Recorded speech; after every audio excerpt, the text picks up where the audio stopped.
अरे बाळा, मग काय चाललंय तुमचं? काय नमस्ते सर. काय चाललंय एवढं? पेपर चालत होतो, त्याच्यात एक लोकरत्नमध्ये सुंदर लेख आले आपण ते आम्ही वाचले, पण आम्हाला पाहिजे तेवढं आकलन त्याचं नाही. तुम्ही काही सांगू शकाल आम्हाला? पहिल्यांदा आहे ना, हे सरांची मी ओळख करून देतो. हे प्राध्यापक doctor Rahul Dongre, political science म्हणजे राज्यशास्त्र हा विषय शिकवतात. आणि आताची जी सगळी राजकीय परिस्थिती आहे त्याचे ते अभ्यासक आहेत सगळे. तुम्ही जे इकडे तिकडे पाहतात, टीव्हीवरचे सगळे राजकीय वाद पाहतात. हे प्राध्यापक डॉक्टर रुपनर सर, सचिन रुपनर. नमस्ते. आणि ते साहित्याचे जाणकार. तर बरं झालं. आता तुम्ही काय म्हणत होतात? काय नेमकं काय? अतुल पेटे सरांचा एक लेख आलाय लोकरंगमध्ये 20 तारखेच्या. तर त्याबद्दल आम्हाला अजून थोडासा लेख अप्रतिम आहे. आपल्या सगळ्यांच्या मनातली भावनाच आहे. तर तुमचं काय आकलन आहे? तुम्हाला काय पहिला असं वाटतं की सरांनी जे अतुल पेटे सरांनी जे त्याच्यात मांडणी केली, माणसाचा जो मानसिक आजार आहे, म्हणजे आजाराच्या वेगवेगळ्या प्रकार सांगिततात. आजार हा फक्त दवाखान्यातले वगैरे जे आजार सांगतात तो आजार नाही. त्यातनी समाजाबद्दल काय आजार आहे, समाजात काय आजार आहे मेन म्हणजे त्याच्यात सगळ्यात मोठं आहे की लोक सोशल मीडियाकडे जास्त वळतात. आता म्हणजे जे सोशल मीडियात येईल तेच खरं असं म्हणतात. त्याच्यावर आम्हाला थोडंसं सांगितलं. अरे कसं आहे माहिती का की आपण आजारी आहोत हेच अजून समाजाला कळलेलं नाही. आणि अतुल पेटेंनी काय केलंय की प्रॉपर डायग्नोसिस म्हणतात ना आपण, डॉक्टर काही डॉक्टर खूप साधे असतात, म्हणजे अगदी BHMS असतात, BAMS असतात, पण त्यांचं डायग्नोसिस खूप चांगलं असतं.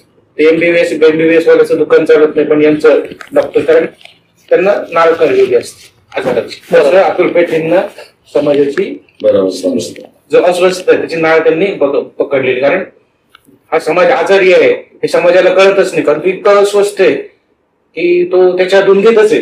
आणि मग ही धुंदी का निर्माण झालेली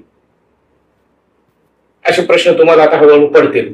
आता तुमची जी काही लेवल आहे ती विद्यार्थ्यांची आहे, त्यामुळे तुमचं वाचन अभ्यास अनुभव ही थोडस जरा कमी असल्यामुळं तुमचं अंडरस्टँडिंग होत नाही. पण सर जसं मगाशी म्हटले ते लेख वाचल्यापासून 2-3 दिवस माणसं अस्वस्थच आहे. समाज कडवट, कर्मठ, अंधश्रद्धाळू असा सगळा बधीर समाज का तयार होतो? आणि ही बधीरता गेल्या 10-20 वर्षांमध्ये खूप वाढलेली आहे. म्हणजे त्याला अनेक कारण असू शकतील. तुमची राजसत्ता काय सांगते, तुमचं अर्थकारण काय सांगतं, जागतिकीकरणाचं आगमन काय सांगतंय, तुमच्या सगळ्या सामाजिक चळवळी विकलांग झालेल्या आहेत, तुमचे प्रश्न मांडणारे जे आहेत आता प्रश्न मांडणाऱ्यांचे आवाज दाबले जात आहेत ना.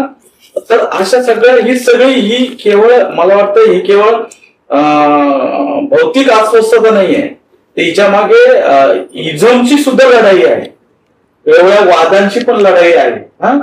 कोण भोंग्यांवर वाद करतो, कोण भाषेवर करतो, कोण टाळांवर वाद करतो, कोण मंदिरांवर वाद करतो, कोण मशिदीवर वाद करतो. ही धार्मिक कला सुद्धा याच्यात मिक्स झालेली आहे. आणि आर्थिक जी दरी आहे, विशेषतः एकीकडे प्रचंड श्रीमंत लोक, म्हणजे कोणाच्या तरी लग्नाला करोडो रुपये खर्च होत आहे, परदेशी डान्सर येत आहेत, सगळे हिरो लोक तिथं वाढायला उभे राहत आहेत, असं सगळं चित्र आहे. आणि दुसरीकडे शेतकरी बापाला आपल्या मुलीचं लग्न करण्यासाठी पैसे नाही, तो बँकेचे कर्ज मागण्यासाठी खेटा मारतो. हे जी दारिद्र्याची दरी आहे, ही दारिद्र्याची दरी आता वाढते आहे. अस्वस्थता तिथून येते. तुम्हाला नोकरी आहे का? नोकरी नाहीये. तुम्ही ग्रॅज्युएट व्हा, पोस्ट ग्रॅज्युएट व्हा, तुम्ही MBA करा, तुम्ही इंजिनिअरिंग करा, तुम्ही कोणतंही शिक्षण घ्या, पण नोकरी मागण्यासाठी तुमच्या वाट्याला संघर्षच आहे. त्यामुळं या संघर्षापोटी ही अस्वस्थता आहे. आणि माझ्यासारखा माणूस अतुल पेटेंचं खरं म्हणजे इतकं मनापासून स्वागत करायला पाहिजे या लेखाचं, तर त्यांनी बरोबर मांडले ते. आणि कुणीतरी ते मांडायला आपल्या मनातलं मांडलंय. म्हणून अतुल पेटेंचं मनापासून कौतुक करायला पाहिजे. तो लेख जास्तीत जास्त लोकांच्या समोर याचे 2-4 भाग यायला पाहिजे. अच्छा. खरं म्हणजे आहे भाग 1, भाग 2, भाग 3, भाग 4 आणि अनेकांनी हे माझ्या डोक्यात असा एक लेख खूप वर्षापासून येतो, खूप दिवसापासून येतो. तुम्हाला माहितीये का सर, मला वाटतं आपले शिक्षक पळशीकर सरांचा एक 25 वर्षापूर्वी असा एक लेख आलेला होता आणि ज्याचं टायटल होतं आखूड लोकांचा प्रदेश. तो वाचून एक भारावलेलं वातावरण झालं होतं आणि याच काही सरांनी लिहिलेलं होतं. इतकं टोकदार लिहिलेलं होतं. 25 वर्षानंतर समाजाचे प्रश्न मांडणारा आणि टोकदारपणे मांडणारा असा एक दुसरा लेख आपण आता वाचलेला आहे. तर तुम्ही खूप चांगल्या विषयावर चर्चा करताय. सर तुम्हाला काय वाटतं? मला आता तुम्ही जे म्हटलं ना त्याला जोडूनच एक प्रश्न असा कधी तुमच्या लक्षात आला असेल की तुम्ही जे सांगितलं वेगवेगळ्या लग्नाला पैसा नाही नाही, मग हे कुठंतरी बेजबाबदार समाजाचं लक्षण असं अतुल पेटे म्हणतात की आजचा समाज काय आहे, बेभान आहे. मला सरांकडून याचं उत्तर आहे राज्यशास्त्राकडून. कारण काय तर आता समाज बेभान दिसतो. आता तरुणाला आम्ही चालताना सर कधी 40च्या स्पीड गाडी चालवताना पाहत नाही सर. तो बेफान सुसाट चाललेला आहे. आज आम्ही 100 रुपये कमवले, 150 रुपये खर्च करायची आमची तयारी आहे. मग आम्हाला उद्याची चिंता नाही का, उद्याचं भवितव्य नाही का? मग हा जो प्रश्न त्यांनी उपस्थित केला ना की आजचा समाज म्हणजे आम्हाला कोणी हॉर्न वाजवलं तर चिड येते सर. हे का म्हणजे किती महत्वाचा प्रश्न आहे. आम्हाला त्याला तुमच्याकडून थोडंसं याच्यावर कधी त्यांना पण प्रश्न असेल की आम्ही सर म्हटले नोकरीचा प्रश्न आहे, पण आता तर एवढी नोकरी चिंता करताना दिसत नाहीये जेवढं आम्ही करत होतो तेवढं. मग त्याविषयी जर थोडं सर तुम्ही जे मांडला ना मुद्दा तो फार महत्वाचा आहे. त्याचं कारण असं आहे की आता तुम्ही लेख बारकाईने वाचला आणि किती तुमच्या लक्षात राहिला आहे, पण त्याच्या शेवटी जेव्हा तुम्ही जाल ना तेव्हा संविधानाच्या मूल्यांबद्दल पेटे सरांनी उल्लेख केलेला आणि ही संविधानाची मूल्य जी आहेत ना ही मूल्यांची ही मूल्य नीट रुजलेली नाही समाजामध्ये आणि ती न रुजल्यामुळे अशा पद्धतीचे प्रश्न निर्माण होते. ही मूल्य रुजली तर उदाहरणार्थ धर्मनिरपेक्षता हे मूल्य जर नीटपणे रुजलं समाजामध्ये तर हा जो काही गडबड झाली म्हणजे अगदी साध्या साध्या मोठ्या गोष्टींपर्यंत ज्या काही गोष्टी घडतायत ना त्या आपले कसं घरामध्ये वारकरी संप्रदाय असेल तर वारकरी मूल्य घरात रुजलेली असतात. त्या पद्धतीने मुलं जीवन जगतात, वडिलांकडे पाहतात, त्या पद्धतीने लाईफस्टाईल स्वतःचं आचरण ठेवण्याचा प्रयत्न करतात. निदान 10-15 वर्षापूर्वीपर्यंत ही परिस्थिती होती. पण ही संविधानाचे मूल्य कुठल्याच आई बापांनी त्यांच्या वर्तनात मुलीला सांगितलंय तू बारकाचं धनच आहे, मुलाला सांगितलंय तू वंशाचा दिवास आहे. आता असे जर मूल्य तयार झाली तर मग त्याची जडणघडण होताना बेसिक म्हणजे बेसिक प्रॉब्लेम तयार होतो, त्याच्या मनातच प्रश्न निर्माण.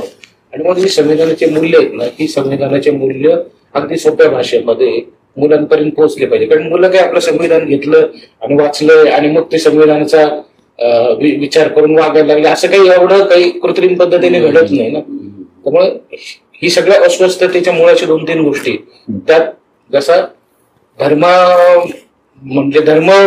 ही गोष्ट लक्षात घेऊन लोक जगतात वागतात तसं संविधानाचा धर्म बनला पाहिजे. संविधानावरून एक आहे की मी जेव्हा संविधान जागर अभियान आम्ही चालवत होतो तेव्हा संविधानाचा स्टॉल वगैरे आम्ही लावला होता. तर बऱ्याच लोकांनी आम्हाला असा प्रश्न केला की बाबासाहेबांनी लिहिलेलं संविधान द्या आम्हाला. तर त्याच्याबद्दल काय आम्हाला खूप लोकांनी प्रश्न हेच ना की मूल्य नीट खाली न रुजल्यामुळं हा प्रश्न निर्माण झालेला आहे की संविधान हे बाबासाहेबांचे, मग बाबासाहेब कोण आहेत, मग ते अशी साखळी चालू होती. मग बाबासाहेब कोण आहेत काय आहेत मग त्याचा आपल्याशी काय संबंध. मग एक जो गट असतो तो म्हणतो आम्हाला बाबासाहेबांचं संविधान द्या, त्याची दुसरी बाजू ना तेच आम्ही कोणीच नाही त्यामुळे आम्हाला काही संविधानाची गरज संविधानात बाबासाहेबांनी त्याच्यात योगदान दिलंय. नाही तसं नाही. ते तर संविधानाचे करते करविते आणि सगळं बाबासाहेबच आहे बरोबर. पण संविधान हे बाबासाहेबांनी लिहिल्यामुळे ते दलितांपुरतच मर्यादित आहे असा एक जनमानसामध्ये समज रूढ झाल्यामुळे संविधानाकडे ज्या उदात्त भावनेने पाहायला पाहिजे होतं त्या उदात्त भावनेने पाहिजे असं सरांना म्हणायचं. आणि पुन्हा ती भावना सर्व जाती धर्मातल्या समाजात रुजली नाही. मुळात संविधान हे एक आहे सगळ्यांसाठी. तर आम्ही हे लोकांना सांगण्याचा भरपूर प्रयत्न केला की संविधान हे एकच आहे, बाबासाहेबांचं नाव वगैरे असं बाबासाहेबांनी दुसऱ्याचं वेगळं त्यांचं वेगळं असं काही नाहीये. तर तसं सांगितलं लोकांनी ते संविधान विकत घेणंच नाकारलंय बऱ्याच वेळा. हा म्हणजे ठीक आहे, बाबासाहेब चर्चा आपण अतुलच्या लेखनावर चाललेली होती. म्हणजे ही जी धर्मनिरपेक्षता आहे किंवा समाजवाद आहे, समता आहे, हे जे मूल्य आहे किंवा स्वातंत्र्याचा हक्क आहे तो संविधानाने आपल्याला दिलेला आहे, तर या सगळ्यांवर आता बंधनं येत आहेत आणि सगळंच असुरक्षितता वाढलेली आहे. म्हणजे समाज एका बधीर अवस्थेत गेलेला आहे आणि अभिव्यक्ती स्वातंत्र्याच्या चर्चा आता बघितल्या तुम्ही सगळं धोक्यात येत आहे. तर अशा सगळ्या सांस्कृतिक संघर्षाच्या पार्श्वभूमीवर आपण जगतो आहोत आणि म्हणून आपण अस्वस्थ आहोत. अतुल पेठेंना आपण फार टोकदार सांगतोय, पण अतुल पेठेंनी याकडेच लक्ष वेधलेलं आहे की हा सांस्कृतिक संघर्ष काय आहे. एक तर पहिली गोष्ट प्रत्येक जण भयाच्या दरीत लोटला गेलेला आहे.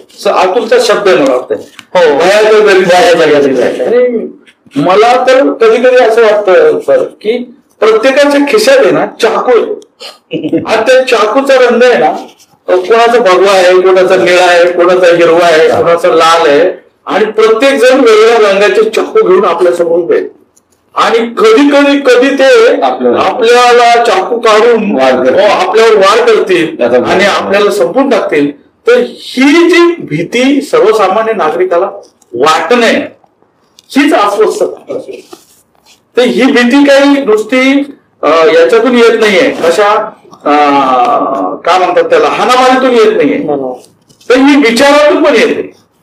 म्हणजे सांस्कृतिक वर्चस्व ग्रामची जसं म्हणतो की सांस्कृतिक वर्चस्व म्हणजे सत्ताधीश काय करतात, तर सत्ताधीश चाकूसुऱ्या घेऊन व्यापार दाखवत नाही. तर एखादा निर्णय अशा पद्धतीने करतात की सगळ्या समाजावरती बंधनं लादली जातात. म्हणजे हिंसा जी आहे ही फक्त चाकूसुऱ्या घेऊन नाही करते, विचारांनी. तर हिंसा ही तुम्ही निर्णयातून सुद्धा लागू शकता. आणि मला असं वाटतं आता जे काही मागच्या महिन्यात जो वाद तयार झाला भाषेचा हिंदी शिकवायची नाही, मराठी शिकवायची नाही, हिंदी मराठी हा जो सगळा वाद चालू झाला आणि त्याचं जे महाराष्ट्रात राजकारण उभं राहिलं, तर ही शासन अशा पद्धतीने हिंसाच करताय ना इथल्या बोलींवर, इथल्या मराठीवर. एका पद्धतीने एखादा निर्णय टाकून त्याची सांस्कृतिक हत्याच करताय ना. तर अशा सगळे प्रश्न अतुल पेठेंच्या या लेखाच्या मागे आहे. तुम्ही म्हणता ते आहे आर्थिक दरी वगैरे ती सगळ्यांचीच आहे, बेरोजगारी वाढलेली आहे, सगळे प्रश्न त्याच्यात आहेतच. त्यांना सुरक्षित असुरक्षित सगळ्या क्षेत्रात महिला पुढे, पण असुरक्षित वाटतं म्हणजे काय वाटतं त्यांना कुठतरी भीती असते.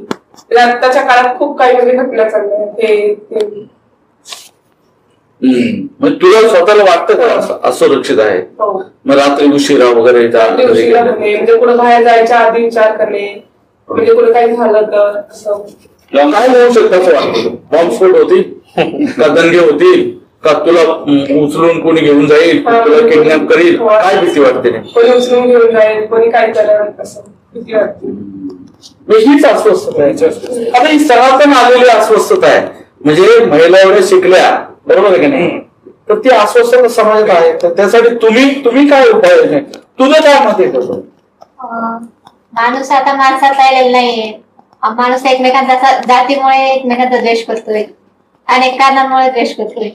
तर अतुल पेठे यांनी असा त्यांच्या लेख मध्ये उल्लेख पण केलेला आहे. वेगवेगळ्या कारणाने द्वेष निर्माण होतो आणि त्याच्यातून असुरक्षितता वाढत चाललेली. आणि ही जी काय असुरक्षितता आहे त्याच्यामुळे हे सगळे प्रश्न निर्माण झाले. काय असतं माहिती का, भीती नावाची गोष्ट इतकी मोठी काम करते, प्रत्यक्षात ती गोष्ट खूप कमी वेळा करताना दिसते. पण मनात ही सगळी असुरक्षिततेची भीतीची भावना असल्यामुळं आपल्या वागण्यामध्ये सुद्धा एक नकळतपणे अशा पद्धतीची नकारात्मकता येते आणि त्याच्यामुळं तिथे भीती वाटणे ही स्वाभाविक गोष्ट आहे. कारण का समाजात तशी परिस्थिती नाहीये ना, समाजात तशी परिस्थिती नाही का नाहीये, तर मग अगदी त्याचं बारीक बारीक बारीक बारीक विश्लेषण करत गेलं याच्यामुळे अशी एक भांडवलशाही नावाची सिस्टीम जी काम करते ती अशा पद्धतीने सगळं घडवते. आणि हे युरोपमध्ये जर पाहिलं ना तुम्ही तर भांडवलशाहीने काय केलं, भांडवलशाहीने सरंजामशाही मारली आणि लोकशाही आणली. पण भारतामध्ये भांडवलशाही काय करते, लोकशाही तर आलेलीच होती. मग भारतामध्ये जेव्हा भांडवलशाही आली, वेगाने पळायला लागली, तेव्हा 90 नंतर बघा ना तुम्ही, आम्ही कॉलेजमध्ये होतो, ते शेतकरी कधी आत्महत्या करतात उदाहरण नव्हतं, आम्हाला कधी माहित पण नव्हतं ऐकायला. आता तुम्ही बघताय तर 2-2 वर्षात 5-5, 10-10 हजार शेतकरी आत्महत्या करतात. शेतकरी आत्महत्या का करतो, किती पैशासाठी करत असेल, 10-10, 20-20, 25 हजाराच्या कर्जाशिवाय आत्महत्या करतात.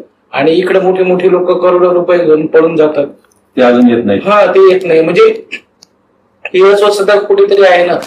तर प्रत्येक गोष्टीच्या मुळाशी आपण जायला लागलो ना की सर म्हणतात मला तर मूल्य व्यवस्था लादली जाते, निर्णय जे लादले जातात ना ते निर्णय सगळे होणार. मला तर आता अशी भीती वाटते की 2025 नंतर भारतामध्ये इलेक्शन होतील की नाही.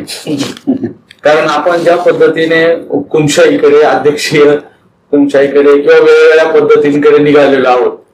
आणि सध्या भारतामध्ये राजसत्ता, धर्मसत्ता आणि भांडवलशाही यांची जी मिलीभगत झालेली आहे, यांची जी युती झालेली आहे, ही युती या देशाला कुठे घेऊन जाईल याच्याबद्दल मी फार अस्वस्थ आहे. मला असं म्हणायचं नाही की सत्तेवर कोणता पक्ष आहे, कोणत्या विचाराचा आहे वगैरे वगैरे, सत्तेवर कोणी येऊ, पण भांडवलशाही, सत्ता, भांडवलशाही आणि विशेषतः धर्मसत्ता, आता धर्मसत्ता येऊन मिळाली. म्हणजे धर्मकारण, राजकारण आणि जागतिक भांडवलशाही, हे तिन्हीची मिलीभगत. तुम्हाला एक गंमत सांगू कसा म्हणताय त्याच्यामध्ये की युरोपमध्ये, इंग्लंडमध्ये भांडवलशाहीने धर्मसत्तेचं, धर्माचं उत्तरमताला बाजूला केलं. पण आपल्याकडे नेमकं उलट क्षेत्र आहे. भांडवलशाहीला आज धर्मसत्तेची गरज भासते आणि धर्म आणि भांडवलशाही असं एकत्रित कॉम्बिनेशन तयार झालेले आणि ते सत्ता, निवडणुकीचं राजकारण याच्या सगळ्याशी जोडलं गेल्यामुळे काय झालेले हे सर म्हणतात तशा पद्धतीचे प्रश्न निर्माण झाले. पण मला तर आता अलीकडे असं दिसतंय की जागतिकीकरणाला, विशेषतः भांडवलशाहीला ज्या पद्धतीचा धर्म पाहिजे तसा धर्म आता जन्मला येतो. आणि भांडवलशाहीला जसं शिक्षण पाहिजे तसं शिक्षण, भांडवलशाहीला जसं राजकारण पाहिजे तसं राजकारण. म्हणजे भारतामध्ये जे लोकशाहीचे जे पिलर आहेत, आपण 3 प्रमुख पिलर मानतो, चौथा मीडिया म्हणते आम्ही पिलर आहोत, पण तसं नाही आहे. मीडिया काही लोकशाहीचा पिलर नाही आहे, तीनच पिलर आहे. त्याची जबाबदारी पण मीडियाने स्वतःला स्वयं घोषित केलं की आम्ही पण लोकशाहीचा पिलर आहे. मला असं वाटतंय की न्यायाधीशाची जेव्हा हत्या होती, एखादा राजकारणी जेव्हा जेलमध्ये जातो, एखादा राजकारणी जेव्हा खोसे मारतो, कोणाला तर खोसे मारतो, बंदूक काढतो, बंदूक उडवतो, कोट्यावधी रुपयाचा भ्रष्टाचार करून जेलमध्ये जातो, अशी सगळी जी मूल्यहीनता आहे, तर या सगळ्या मूल्यहीनतेच्या मध्ये आपण सापडतो. असं सगळं आहे. म्हणून भांडवलशाही आता काय रोल घेते त्याच्यावर हे सगळं भारताचं सगळं आपलं जगणं. कारण आपले पेट्रोलचे दर, आपले कांद्याचे दर ठरवायचा अधिकार आपल्याला शेतकऱ्याला आहे का? नाही. आता तुम्हाला तर शेती करते ना, आपल्याला शेतकऱ्याला आहे का आपले भाजीपाल्याचे दर ठरवण्याचा अधिकार?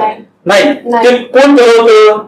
ते दुसरंच ठरवतं. आणि आपल्यातले असे अनेक दर असे आहेत तर जे सगळे डॉलरवर आधारित आहेत, सगळे शेअर मार्केटवर उभे आहेत. म्हणजे जागतिक भांडवल व्यवस्था, तिला जागतिक भांडवल व्यवस्थेला शिंक आली तरी भारतातल्या बँका एकदम आग्रह करतात, झाल्यासारखं वाटतं. याचा अर्थ असा आहे की तुमचं कंट्रोलिंग आता तुमच्या हातात नाहीये. तुमच्या देशातल्या पंतप्रधानाला सुद्धा एखादी गोष्ट ठरवण्याचा नैसर्गिक अधिकार राहिलेला नाहीये. तो गेलाय जागतिक बाजारपेठेच्या. आणि अशा अवस्थेत जर ट्रम्प नाही का पाकिस्तान भारत परस्पर घोषणा करून ही आंतरराष्ट्रीय दबाव बेरोजगारी, अशा सगळ्या प्रश्न जे आहेत ना, हे सगळे याच्या पोटात आहे. आता तुम्ही जसं जसं वाचत आहात तसं तसं तुम्हाला ते प्रश्न कळू शकतील. पण आपण शिक्षणाबद्दल बोलत होतो, मी ठेवायला पाहिजे ना की, आणि महापुरुष जसे महापुरुष जाती जातीत वाटून घेतले तसे आता भाषा जाती जाती वाटून घेतली. आणि आपण आहे ना, खरं म्हणजे मला काय वाटतं माहितीये का सर, मला वाटतं की आपण आहे ना, भारत नागरी लढ्यांच्या उंबरठ्यावर आहे. हे लढे कधी वाढतील आणि कधी एकमेकांचे डोके खराब होतील आणि कापले जातील हे सांगतो. म्हणूनच अतुल पेठे म्हणतात ना, बेभानपणा, अस्वस्थपणा हाच अस्वस्थपणा आहे ना. अतुल पेठेंनी हे सगळे प्रश्न त्यांचे. अतुल पेठेंनी अजून एक फार भारी विषय मांडलाय की हा जो चंद्रवाद आहे, चंद्रवाद मध्यम वर्गामध्ये, उच्च मध्य वर्गामध्ये चंद्रवाद मला फार आवडलं तो प्रयत्न. भारी आहे ना, त्याच्यावर त्यांनी मस्त हे केलं. म्हणजे अमेझॉनच्या नादी लागून रोज उठून खरेदी करणं, आपल्या सगळ्या घरातल्या मध्यमवर्गीय स्त्रिया, म्हणजे अगदी छोट्या छोटी कामं करणाऱ्या मुली स्त्रिया सुद्धा कानातलं नाकातलं लगेच ते इकडे तिकडे जात नाही दुकानात, ते लगेच अमेझॉनवर. ह्याचा एक दुष्परिणाम जाणवला, म्हणजे मला जाणवला. मी जेव्हा बाजारात जायचं ना मुलांना, तेव्हा खिशातनं पैसे जेव्हा जायचे ना तेव्हा वाटायचं, मग मी कुठेतरी 1,000 रुपये गेले, खरं थांबायचं, माझं नियंत्रण घ्यायचं. पण आता नुसतं शिफ्ट केले तिथे जातं, त्यामुळे नियंत्रणच नाही. त्यामुळे आमच्या घरात विनाकारण लोक त्या वस्तू माझ्याकडे अमेझॉनवाला आला ना, तो काहीतरी वस्तू घेऊन येतो ना, मी पहिलं दार त्याला हाकलून लावतो, त्याला बोलतो काही कोणी मागितलं त्याच्याकडून पैसे घे. मी कधीच पैसे देत नाही. म्हणजे माझ्या घरी जाऊन विचारा माझ्या मिसेस, मी कधी पैसे देत नाही, त्यांचे देतच नाही. आणि तो मग ज्यांनी मागितलं त्यांनी ते द्यावेत, हा एक भाग. तो आल्यानंतर त्याला मी अशा पद्धतीचं वर्तन व्यवहार करतो त्याच्याशी का हा परत येणार नाही. तर हे जे रोज आपले पैसे खिशातले किती जात आहेत, लगेच सगळं मिळतंय. लगेच एक वस्तू घ्या ना तुम्ही, पण तुम्ही दर दिवसाला 4 वस्तू घेत बसला तर तुम्ही कंगालच होणार आहात. तुम्हाला कंगाल करते, तुमचा खिसा कापतोय. प्रश्न आहे, आजकालचे युवती सगळे आहेत ना, रम्मी, ड्रीम 11 असले ऍप्लिकेशन वापरतात, त्यांचे पैसे जातात त्याच्यामध्ये. आणि जुगार समाजाला लागलेला कलंक आहे. कोणत्याही वेळेचा समाजाला लागलेला कलंक आहे, आणि तो कलंक आपल्या हातात आता आलेला आहे. मोबाईलच्या डिजिटल कलंक आलेला आहे. त्यामुळे तुम्ही सगळे कलंकित व्हाल. आणि एक ते 5 लाख रुपये कोणीतरी घालवले त्या जुगारात, ते ड्रीम 11 मला वाटतं याच्यावर एक चांगला व्हिडिओ कुलकर्णी, पत्रकार कुलकर्णी म्हणून आहेत, त्यांनी एक युट्यूबवर टाकलेलं आहे. त्यांनी खूप चांगलं विश्लेषण केलेलं आहे. त्यात किती संसदेत काय चर्चा झालेलं आहे. ते गायकवाड म्हणून जे आहेत ना संसदेत वर्षा गायकवाडच्या बहीण मला वाटते, त्यांनी तो सगळी आकडेवारी मांडली. आणि मग ते या सगळ्या गेमिंग मध्ये आपली सगळी पिढी कशी बाद होते. तर हे बाद होण्याचं लक्षण आहे. कृपा करून त्या रस्त्याला जायचं नाही. की तुझे मित्र गेलेत का असे काही जण गेलेत म्हणून तुम्हाला प्रश्न विचारला. त्याचं प्रबोधन शिक्षण एक संस्कार अशा पद्धतीने आपल्याला होतं ना, कष्टाने मिळवण्यापेक्षा या ऐकाच्या मार्गाने मिळवा. आणि त्याचा प्रभाव मुलांवर एवढा पडतो, त्याच्यावर इतक्या वेळा येतात समोर का आम्हाला आता हे सगळं विधानसभेतही पाहायला मिळायला लागले. पण त्यांच्या लक्षात येत नाही मुलांपुरतं नाही राहिले सर. मंत्री आता त्या मोबाईलवर रमी खेळत असतील आणि परत सांगत असतील मी नाही खेळत, तर सर्वसामान्य नागरिकांनी काय विचार करायचा. म्हणजे आपल्याला काही पुन्हा राजकारणावर पुन्हा याच्यावर टीका नाही करायची. चित्र त्याच्याबद्दल जे समाजात अनिष्ट आहे, ज्या प्रथा तुम्ही अनिष्ट पद्धतीने चालू केलेल्या आहेत, त्या तर रोखण्याचं एक सर्वसामान्य नागरिक म्हणून आपली जबाबदारी आहे. युवक म्हणून तुमची जबाबदारी आहे. त्याच्याकडे तुम्ही असं पाहिलं पाहिजे. तर हा जो खेळ चाललेला आहे ना ऑनलाईन अमेझॉन, हा मध्यम वर्गात खूप मोठ्या प्रमाणात चालू. सर एक अभ्यास झाला छोटा की लाडक्या बहिणींना, आता त्याचं राजकारण निवडणूक पण त्याचा जेव्हा अभ्यास झाला, 1000 स्त्रियांनी त्यांना मिळालेल्या लाडक्या बहिणीच्या पैशातून काय केलं याचा जर अभ्यास झाला ना, तर त्या सगळ्या स्त्रियांनी आपल्या मिळालेल्या पैशातला 60 ते 70% पैसा खर्च मुलांच्या शिक्षणावर केला. असं ते सगळं आकडेवारी मांडलेली. म्हणजे मध्यम वर्ग हा अशा पद्धतीच्या प्रलोभनाला लागून चाललेला आहे आणि जो जमिनीला खेळून राहिलेला वर्ग आहे, जो गरीब आहे, त्याच्या जाणीवा अजून जीवनात आहेत, जुन्यात आहे. आपल्याला असं वाटतं की महिलांना पैसे दिल्यामुळे ह्या काहीतरी मजाच करत असतील, कारण ते फुकट मिळालेले पैसे. पण जर हे शासनाने लक्षात घ्यायला पाहिजे की गरिबी किती खोलवर गेलेली आहे आणि 1500 रुपये किंवा नंतर 2100 झाले माहित नाही मला, गरिबासाठी खूप मोठं काम आहे. पण शासनाने ते मोठं काम केलंय. गरिबी अर्थशास्त्राच्या दृष्टीने विचार करण्याच्या ऐवजी ना फक्त निवडणुका, इलेक्शन जिंकणे, आम्हाला लाडक्या बहिणीचा फायदा झाला, लाडक्या बहिणीचा दुखवले म्हणून लाडके भाऊ, लाडक्या भावांना पण शिक्षण मोफत, असं काहीतरी सिरियल चालू झालं. हे बारीक सारीक गोष्टी पण आपण जरा लक्षात घ्यायला पाहिजे. तर असं सगळं आहे. मला एक विचारायचं आहे की शेतकरी जो गरीब राहिलेला आहे, शेतीला शेतकरी फक्त शेतकरी करतो आणि परदेशातली माणसं त्याचा भाव नीट ठरवत नाही, त्यांना नीट भाव भेटत नाहीये, तो गरीबच राहत चाललाय आणि परदेशातली माणसं परदेशात म्हणजे असं त्यांना परदेशात भाव मिळत नाही, आपल्या देशात मिळतो का? आपल्या देशातही नाही मिळत, तो गरीबच राहतोय. आणि शेतकऱ्यांचं बांधवांवरनं सुद्धा भांडणं होतात. एकोपा राहिला नाहीये शेतकरी म्हणजे माणसांमध्ये एकोपा म्हणजे माणसात एकोपा राहिले, विशेषतः ग्रामीण भागात तो एकोपा राहिला नाहीये. आधीची पूर्वीची माणसं कोणी कोणाच्या घरात गेली तरी जेवत होती, आता तसं राहिलं नाहीये. बाहेर जरी आलं ना, घराच्या बाहेर जरी आलं तरी स्कूल लावत आहे. म्हणजे समाजामध्ये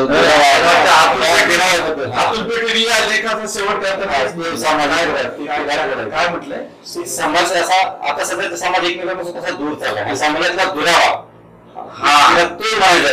माणूस एकमेकांपासून दूर गेलाय, समाज एकमेकांपासून दूर गेलाय, जाती एकमेकांपासून दूर गेले, धर्म एकमेकांचे वैरी बनलेले आहे, देश एकमेकांचे वैरी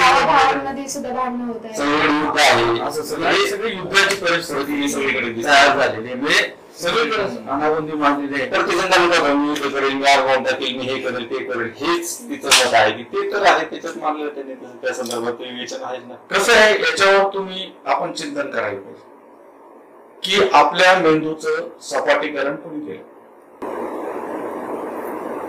म्हणजे मी नेहमी सांगत असतो, शीशा टूटा इसका गम नहीं है, गम आहे पत्थर का असे. वा, छान वाटतं. तर हे जे आपल्या मेंदूचं डायव्हर्जन त्याचं त्याला चुकीचं दिसेल किंवा त्याचं सपाटीकरण हा शब्द फार उचित नाही आहे, पण आपल्या मेंदूत हा केमिकल लेवलच्या कोणी केला, चित्रपटात वापरलेला नाव आहे केमिकलच्या. तर हे असं का झालं, का होते, तर याच्या मुळाशी गेल्यानंतर आपल्या लक्षात येईल की एक तर भारतीय समाज विज्ञानवादाकडे ज्या गतीने जायला पाहिजे होता, भारतीय समाज राज्यघटने जे बंधुभावाचं, समतेचं, समानतेचं, समाजवादी लोकशाहीचं जे तत्व आहे त्याच्याकडे ज्या गतीने जायला पाहिजे, आणि खरं म्हणजे शिक्षण व्यवस्थेने राज्यघटनेला टोल म्हणून उपयोग करून ती आपल्या मनात पेरायला पाहिजे होती. हे शिक्षण व्यवस्थेचं फेल्युअर आहे, भारतीय शिक्षण व्यवस्थेचं हे फेल्युअर आहे, अपयश आहे की ज्यांनी राज्यघटनेचा प्रसार आणि प्रचार शिक्षणाच्या माध्यमातून केला नाही. दुसरी गोष्ट, त्याच्यामुळे काय झालं की धर्म मोठे झाले, माणसं छोटी राहिली आणि त्यांच्या सावल्यात मोठ्या झाल्या. आणि जेव्हा माणसांच्या सावल्या मोठ्या होतात माणसांना व्हॅल्यू राहतच नाही. आपल्या लक्षात येईल की अतुल पेटेने या लेखाचे फार मार्मिक विधान केलेले आहे. तर ते मार्मिक विधान काय माहितीये का, की क्षमता नसलेल्या बेसुमार लोकांना महत्वाची पद देऊन समाजामध्ये असं एक भरती केलेली आहे, मूर्ख आणि बधीर लोकांची भरती केली. आपल्याला इथे एक वाक्य टाकायचं, म्हणजे कुठल्या लेखकाचं आहे का, त्याने एकदा कधीतरी सांगितलं होतं, आपल्या देशात काय माहितीये का, माणसाच्या एक खुर्ची आणि खुर्चीवरती माणूस मिळत नाही याचं प्रत्यंतर आत्ता येतं. ते त्या काळामध्ये मिळत आणि म्हटलं होतं, पण त्याचं प्रत्यंतर आपल्याला आता सत्यात येतं असते. म्हणून तो तुमचा मुद्दा तो बरोबर आहे, अतुल पेटेने सुद्धा म्हटला तो. सर जे ते म्हणत होते ना की हे जे पूजेपाना हे आलेले ना याच्यामध्ये संविधान आपलं खूप विचारपूर्वक लिहिलेले आहे. त्याच्यात स्पष्टपणे म्हटलंय की भारतीय समाजामध्ये विवेकवादी दृष्टिकोन आणि विज्ञाननिष्ठ दृष्टिकोन हा निर्माण झाला पाहिजे. पूर्ण या दोन गोष्टीला भारतीय लोकांनी आणि जेव्हा भारत अशिक्षित होता, शिक्षणाचं प्रमाण कमी होतं, तेव्हा ही प्रश्न निर्माण नाही झाली. आणि जास्त शिक्षणात आले, शिक्षण काय म्हणतात त्याला, हे वाढली, टक्केवारी वाढली शिक्षण, हे प्रश्न कुठे झाले तर प्रत्येक गोष्ट विज्ञानाच्या निकषावर, विवेकाच्या निकषावर हा प्रश्न आहे. आणि मग कोण म्हणजे मला मोठे व्हायचे, मग तुम्ही महत्वाच्या पदावर आहात, तुम्ही काय करणार, फक्त माझा विवेक बाजूला ठेवणार, माझं दृष्टिकोन बाजूला ठेवणार, मी फक्त तुमच्या पुढे करणार. तुम्ही म्हणणार अरे हा आपला चेहरा बरं का, याला बसवा पदावर. हे अशा पद्धतीने चाललेलं आहे ना का. नाही, कसं आहे माहितीये का, आता मी गेले 25-30 वर्ष अनुभवतोय काही गोष्टी, की जेव्हा तुमच्या मनातला विवेक नसतो तेव्हा माणसं खुश होतो. आता विवेक कधी नष्ट होतो तर तुम्ही तुमच्या मनात एखादी मूल्यावर आधारित विचारसरणीच नसते. विचारसरणी नसते. आता मी ज्या संस्थेत काम करतोय, आपण नारायणगावच्या ग्रामोन्नती, तर इथलं जे वातावरण आहे 80 वर्षापूर्वी गुरुवर्य सबनीसांनी ग्रामीण विकासाचं एक मूल्य घेतलेलं होतं. आणि गांधींचा विचार प्लॅन केलेला होता, टिळकांना प्लॅन केलेलं होतं. आणि खेड्यातल्या शेतकऱ्याला आधुनिक मार्ग कसा दाखवायचा हे सगळं सांगितलेलं आहे. आता अशा मूल्यांवर आधारित सगळं आचरण इथपर्यंत आलं. त्यामुळे इथे आपल्याकडे नोकरी लावण्यासाठी कोणी पैसे मागितले नाही, कुणी कोणाकडनं भ्रष्टाचार केला नाही, त्याची योग्यता तपासली आणि त्याला काम दिलं. म्हणजे तर हे कधी मूल्यच नसतील, दृष्टिकोनच नसेल, एखादी विचारसरणीच मागे नसेल.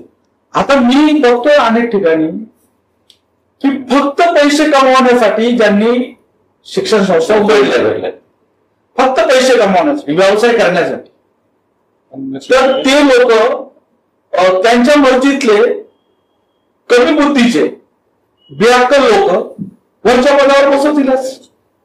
आणि त्यामुळे काय झालंय, समाजामध्ये मूल्य येतात. त्यामुळे समाजात मूल्य येणार. या सगळ्या याच्याकडे आपण काहीतरी एका वैचारिक परिघातून पाहायला पाहिजे, विचारातून पाहायला पाहिजे.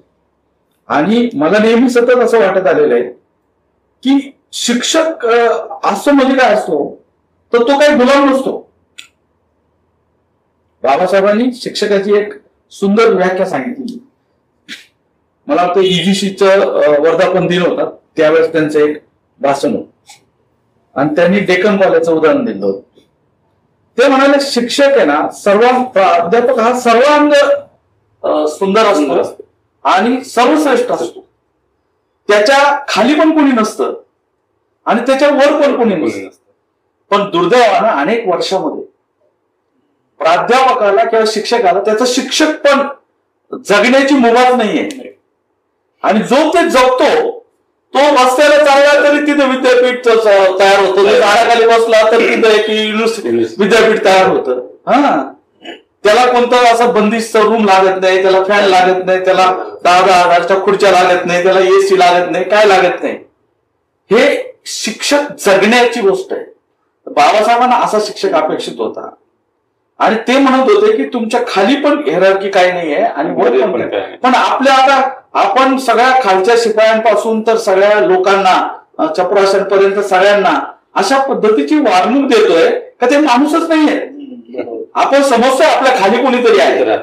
आणि आपले वरचे जे शिक्षण मंत्र्यापर्यंत म्हणजे काय आपले वरचे कोणी असतील, मुख्याध्यापक, प्राचार्य, किंवा ते मग शिक्षण मंत्री, मग कुलगुरू, मग पंतप्रधानांपर्यंत या सगळ्यांना आपण गॉडफादर मानतो. या सगळ्यांची भीती आहे आपल्याला आणि यांची हे आपले मालक आहेत. अशा पद्धतीची ही शिक्षण व्यवस्था. त्यामुळे याच्यात ना आदर्श शिक्षक तयार होऊ शकत आणि ना आदर्श विद्यार्थी. कारण विद्यार्थ्यांना आता भरमसाठ मार्क मिळायला लागले, वर्गात नाही आले तरी मार्क मिळायला लागले. त्यामुळे त्यांना शिक्षण असं वाटतं की गरज नाही. मला असं वाटतंय तुम्ही विद्यार्थी आहात, आपण शिक्षक आहोत, अत्यंत डोळसपणे जागरूकपणे जिथे जिथे आपल्या डोळ्याला खुपतंय, जिथे जिथे जाब विचारावासा वाटतो, जिथे जिथे सवाल करावासा वाटतो, प्रतिप्रश्न करावासा वाटतो, तो केला पाहिजे. कारण प्रतिप्रश्न जर केला नाही, सवाल विचारला नाही, तरच उद्याचा समाज निरोगी होईल. अतुल पेठेंच्या भाषेत उद्याचा समाज आणि त्याचे वाहक आपण असतो. त्यामुळे समाज जर विचारी आणि सदृढ करायचा असेल तर आपल्याला सजग राहावं लागेल, जिवंत राहावं लागेल, गुलाम नाही. बाबासाहेबांनी ही वैचारिक गुलामी नाकारली आहे. फुल्यांनी नाकारली, शाहूंनी नाकारली, शिवाजी महाराजांनी नाकारली, ह्या सगळ्याच महापुरुषांनी नाकारली आहे. आणि त्यांचे वारसदार म्हणून आपल्याला जर म्हणून घ्यायचं असेल तर आपण आता विचार करायला लागायला पाहिजे, प्रतिप्रश्न करायला. संतोष, तू मगाशी येताना काहीतरी विचारत होता मला, ते राहून गेलं ना आपलं. ते काय म्हणत होता मगाशी तू? मला असं विचारायचं आहे सर, आपली जी शिक्षण व्यवस्था आहे त्यामध्ये आपण आता पण थिअरिटिकल गोष्टीकडे जास्त आपण विचार करतो, पण आपण प्रॅक्टिकलिटी स्किल्स साठी करत नाही कुठल्याच गोष्टी. म्हणजे नसतंच थेरी, पण जी गोष्टी गरजेची आहे आपल्या समाजामध्ये आपण ज्यावेळेस काम करतो ते आपल्या शिक्षण संस्थेमध्ये ते शिकवलं जात नाही, फक्त थेअरिकल लक्ष दिलं जातं. तर त्याच्यावर तुमचं काय मत आहे? बरं का, पहिल्यांदा काय होतं माहिती का, की आता उदाहरणार्थ एखादा मुलगा इंजिनियर झाला तर त्याचे 4 वर्ष इंजिनिअरिंग करताना स्किल डेव्हलप व्हायला पाहिजे. पण तू म्हणतो तसं त्या शिक्षण पद्धतीत थेअरी असल्यामुळं तो पोरगा जेव्हा कंपनीत जातो तेव्हा तो पूर्ण सरेल असतो, सपाट असतो. मग तिथल्या कंपनीला त्याला ट्रेन करावं लागतं आणि मग तो ट्रेन करण्यासाठी मग स्टायपेंड देणं. हे शिक्षणामध्ये जर आलं नाही तर तुझं म्हणणं बरोबर आहे की शिक्षणातच ते स्किल देण्याची जी प्रक्रिया आहे ती प्रक्रिया यायला पाहिजे. कारण की ते जागतिक स्पर्धेमध्ये ते आता आपली 8 कॉमर्सची मुलं आहे, अभ्यास करतात, 70, 75, 80% मार्क मिळवतात आणि त्यांना म्हटलं ना की एखादा मुद्दा मांड रे, तुझ्या शब्दामध्ये तुझं मत व्यक्त कर. राजकारण असेल किंवा हिंदी भाषेचं, मराठी भाषेत त्यांना बोलता नाही येत, त्यांना स्वतःचं मत नाही मांडता येत. कारण ते स्किल डेव्हलप केलं नाही ना आपण. हे स्किल जर आपण डेव्हलप केलं ना तरच त्या मुलांना आत्मविश्वास निर्माण होईल. मग ते आत्मविश्वास निर्माण झालं की मग ते हातपाय हलवतील आणि काहीतरी करायला. म्हणजे बेसिक प्रॉब्लेम तू विचारलेल्या प्रश्नातच आहे. पण मला इथला जोडून प्रश्न विचारायचा आहे की एनईपी मध्ये असं काही केलं आहे का की ते स्किलला जोडून आहे? हो, केलंय. तू म्हणतो तसंच केलेलं आहे. कुठला विषय 4 क्रेडिटला आहे, त्यातला पहिला विषय 2 क्रेडिटला आहे तो थिअरी आणि 2 क्रेडिट आहे तो प्रॅक्टिकल आहे. कारण प्रत्यक्षात घडतंय का? हा ते आता घडणार ना. आता हे दुसरंच वर्ष आहे. मूल आता कुठं 2 महिन्याचं झालेलं आहे किंवा 3 महिन्याचं सुद्धा त्याचे तुम्हाला कळ दिसते, पण ते आहे त्याच्यामध्ये. अजून मग अशी म्हटलं ना छोटासा अनुभव, एक मागच्या वर्षी ना पॉलिटिकल सायन्सला प्रॅक्टिकल टाकलं. सगळ्यांना खूप प्रश्न पडले काय घ्यायचं. तर मी मुलांना ना मी स्वतः एक चित्रपट मुलांबरोबर पाहिला, जुना पाहिला, सिंहासन नावाचं. आणि मग त्यांना तो अनालिसिस करून सांगितलं की पिक्चरमध्ये हे पाहायचं, ह्याचं अनालिसिस करायचं. आणि जे मुलं वर्गात होते ना त्यांनी इतकं छान त्याचं प्रॅक्टिकल केलं, त्याचं अनालिसिस केलं, वर्गामध्ये बोलून त्यांनी दाखवलं. पण हे व्हायला लागले. तू जे म्हणतो आणि सर जे म्हणताय ना ते आता त्या गोष्टी व्हायला लागल्या, लक्षात घडले. मला ना मराठी जो विषय आहे ना, मराठी तर म्हणजे असे जे लँग्वेजचे जे विषय होते ना तर ते काही स्किलला फारसे पूर्वी जोडले नव्हते. पूर्वी आकाशवाणीवर, दूरदर्शनवर लँग्वेजची माणसं त्यांची भाषा चांगली, भाषेत प्रभुत्व असायचं म्हणून जायचं. पण ही उणीव लक्षात आल्यानंतर मराठीच्या अभ्यासक्रमात हा बदल झालेला आहे. पण तो फार उशिरा झाला, दुर्दैवानं उशिरा झाला. तो अलीकडं आता तो अभ्यासक्रम बऱ्यापैकी झालेला आहे आणि त्याच्यामध्ये पत्रकारितेचा अभ्यासक्रम आहे, मुद्रित शोधन आहे, बातम्या लिहिण्याचा अभ्यासक्रम आहे, जाहिरात तयार करण्याचा अभ्यासक्रम आहे, टीव्हीवर निवेदन कसं करायचं, आकाशवाणीवर निवेदन कसं करायचं याचा अभ्यासक्रम आहे, तुमच्या सगळ्या जर्नलिझम सारखा एक अभ्यासक्रम आहे. आणि महत्वाची गोष्ट काय माहितीये का, प्रकाशन व्यवसाय कसा करायचा हा एक स्वतंत्र पेपर आहे. आता हे मुलांपर्यंत आणि समाजापर्यंत फार चालू वेळ लागेल, पण हे प्रॅक्टिकलचाच भाग आहे. आता तुम्ही प्रकाशन संस्था चालवताय तुम्ही सगळे, आणि हे चालवता ही सगळी मंडळी आहे. तर ही काय करते, ते यांना प्रत्यक्ष डीटीपी कसं करायचं, आयएसबीएन नंबर काय असतो, प्रूफ रिडिंग काय असतं, लेआउट कसा असतो, प्रिंटिंग कसा डिझाईन, तुम्ही प्रॅक्टिकल करताय ना. पण त्या कॉलेजमधली जी मुलं आहेत जे ते हा पेपर शिकतायत ते त्या प्रॅक्टिकलसाठी येत नाही, कारण प्रकाशन संस्थेला सुद्धा त्यांना एंटरटेन करण्याचा एवढा वेळ नाही आणि त्यांना इथं यावं वाटत नाही. त्यांच्या शिक्षकांना पण एखाद्या प्रकाशन संस्थेत नेऊन मुलांना ते दाखवावं, आकाशवाणी केंद्रात नेऊन दाखवावं किंवा एखाद्या इंडस्ट्रीत नेऊन दाखवावं कसं चालतंय, भाषांतराचं काम कसं चालतंय, मुलाखत कशी घ्यायची असते, वर्तमानपत्राचं कसं कामकाज असतंय, एखाद्या वर्तमानपत्राच्या कार्यालयात नेऊन कसं तर अशी टेक्निकल म्हणजे ज्याला आपण प्रात्यक्षिकाची जोड देण्याचे स्वप्न पारंपरिक शिक्षकांना पडले नव्हते. पण आता शिक्षक बदलले, शिक्षण बदललंय, सगळे नवे प्रयोग चालले, आता ते होईल आता बदलेल. मराठीच्या बाबतीत तर एक दुर्दैव काय माहितीये का, मराठीच्या बाबतीत फार मोठं दुर्दैव आहे की बरेचशा मुलांना असं वाटतं की एमपीएससी ला मराठी जाता येत नाही. पण मराठी साहित्याचा अभ्यास करणारे मुलं, मराठी व्याकरणाचा अभ्यास करणारे मुलं ही एमपीएससी तर अधिक आहे. तर हा जो खोटारडा प्रचार इतर मंडळींनी जो केलेला आहे की ज्यांना मराठीबद्दल अनास्था निर्माण झाली किंवा अनास्था असली तर मराठी शिकवणाऱ्याबद्दल अनास्था आहे, मराठी विषयाबद्दल अनास्था आहे, मराठी भाषेबद्दल अनास्था आहे, एकूणच ज्यांना तर अशा खोटारड्या लोकांनी हा प्रचार केले. त्यामुळं एमपीएससी कडे मराठीचा मुलगा जाऊ शकतो आणि मीडिया सगळीकडे जाऊ शकतो, तू भाषण करू शकतो, निवेदन करू शकतो, त्याचं स्किल कमवू शकतो. हे सगळे अँकर जे आहेत टीव्हीवरचे हे अँकर येतात कुठून, भाषेचं स्किल येतं कुठून. आताच्या घडीला रेडिओ जॉकी लँग्वेज, आता मला तर असं वाटतं काही दिवसापूर्वी लँग्वेजला चांगले दिवस नव्हते, आता पुढचं दशक जवळजवळ 10 वर्ष हे लँग्वेजच राहणार. तेव्हा पारंपरिक नोकऱ्या आणि इंडस्ट्री, उद्योग, व्यापारातल्या नोकऱ्या सुद्धा लँग्वेजच्या मुलांना चांगल्या पद्धतीने मिळणार आहे. कारण एक्सप्रेशन, तुमची अभिव्यक्ती व्यक्त करण्याचं आता सगळा जमाना आहे आणि तो ती व्यक्त करण्याचं ठिकाण हे लँग्वेज आहे. मग मराठी असो, हिंदी असो, इंग्रजी असो, गुजराती असो, तामिळ असो किंवा अन्य कोणत्या भाषा असो, पण तुम्ही मातृभाषेत एक्सप्रेस झाला तर तो मोकळेपणाने होता. आता आपण किती मोकळेपणाने चर्चा केली, ही जर इंग्रजीत केली असती, हिंदीत केली असती किंवा अन्य भाषेत केली असती तर एवढ्या मोकळेपणाने केली असती का? मातृभाषा हे ज्ञानाचं पहिलं स्त्रोत आहे, जास्त एक्सप्रेस करू शकतो. एका वाक्यात तुला सांगू का की सोशल मीडियाच्या माध्यमातून तुम्ही आत्ममग्न होत जाता, पण जेव्हा संवाद साधायचे, तुम्हाला तुमची खरी डेव्हलपमेंट करायची तर तुम्हाला संवाद साधायचा आणि संवाद तुम्ही कधी साधू शकतात, आत्मविश्वास तुमच्या भाषेतच साधू शकता. आणि त्या भाषेत संवाद साधण्यातून जे काही स्किल तुम्ही डेव्हलप करणार आहे ते स्किल तुम्हाला भविष्यात उपयोगाला येणार.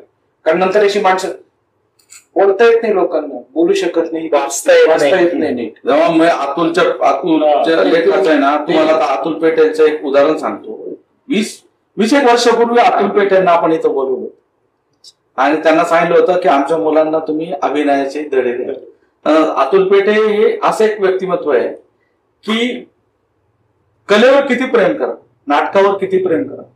म्हणजे अतुल पेठेंनी बसवलेली नाटकं आणि त्यांनी काही केलेली जी नाटकं आहेत तर ती मराठी नाट्यसृष्टी समृद्ध करणारी आणि एक विशिष्ट रोल घेऊन एक भूमिका घेऊन केली. एक कलावंत जेव्हा एखादी सामाजिक भूमिका घेतो तेव्हा त्याची कला सुद्धा किती उन्नत होते. याचं एक प्रमुख आणि आदर्श उदाहरण म्हणजे अतुल पेठे. 20 वर्षापूर्वी आपले मित्र म्हणून ते आले, किशोर कदम आणि अतुल पेठे, आणि त्यांनी इथे आनंदवरीचा प्रयोग केला, दिवसभर एक कार्यशाळा केली, आणि त्या कार्यशाळेतनं जे 2-4 विद्यार्थी घडले ते आता नाटकात कामं करतायत. म्हणजे अतुल पेठेंच्या लेखाचं, त्यांच्या व्यक्तिमत्वाचं आपण खरं म्हणजे मी तर त्यांच्या प्रेमात पडलेलो माणूस आहे, आणि आज नाही तरी 20 वर्षापासून प्रेमात पडलेला माणूस आहे. त्यामुळे मी फक्त त्यांना या लेखाच्या निमित्ताने एवढंच म्हणू शकतो, आय लव्ह यू अतुल. आणि हा जो समाज, त्यांनी जो आधारित समाजावरचा लेख लिहिला आहे हा भन्नाट आहे, भारी आहे. खरं म्हणजे आम्ही तुमच्या सोबत आहोत असं म्हणायला पाहिजे. आता आपण पण लेखणी हाती घ्यायला पाहिजे आणि याचं एक्सटेन्शन आपण आता करायला. सगळे आजार संपवण्याच्या दिशेने आपली आता लढाई. आणि आपली ही अनौपचारिक झालेली जी चर्चा आहे, सुदैवानं तुमच्याकडे मोबाईल असतात, कोणीतरी रेकॉर्ड करतं, काहीतरी करतं, जर चांगलं झालं तर ही लोकांना ऐकू द्या, कदाचित ती उपयोगी पडेल, नाही तर जाऊ द्या. पण आपल्यात तर एक समाधान मिळालंय, आहे की नाही? तर चला आता आम्हाला ग्राउंडवर जायचंय, आमचा व्यायामाचा वेळ झालेला आहे. बरं झालं तुम्ही या पुस्तक मार्केट प्रकाशनात चांगले चांगले उपक्रम राबवतात. कधी कधी आम्ही आलो तर असं काहीतरी घडतं आम्हाला. आणि काय तुमची चालू द्या. सर आज या निमित्ताने आले होते, सर बरं झालं ते आले. अजून मधून अशा चर्चेला येत जायचं. तुम्ही साहित्याचे जाणकार, 15 दिवसांनी आपण 15 दिवसांनी एकत्र आपण काहीतरी चांगल्या विषयांवर चर्चा करायचं, लोकांना ते आवडेल, आणि युट्यूबचे युजर वाढवावे, काहीतरी सोशल मीडियात टाकावं. म्हणून असं काही करू नका. काहीतरी समाजामध्ये काहीतरी प्रश्न जागल्या बनून आपल्याला काहीतरी करायचंय म्हणून आपण करूया. त्यामुळे युट्यूबला 4 लोक जरी मिळाले आपल्याला ऐकणारे तरी पुढे झाले. ते युजर वाढा, सबस्क्राईब करा, असल्या काही धंदेवाईक लोकांच्या नादी फार लागू नका. चालू द्या तुमचं. तुम्हाला सगळ्यांना शुभेच्छा. शेवटी एकच आहे, शिका, संघटित व्हा आणि संघर्ष करा. हे बाबासाहेबांचं विधान लक्षात ठेवा. शिका, संघटित व्हा आणि संघर्ष करा. ओके, धन्यवाद.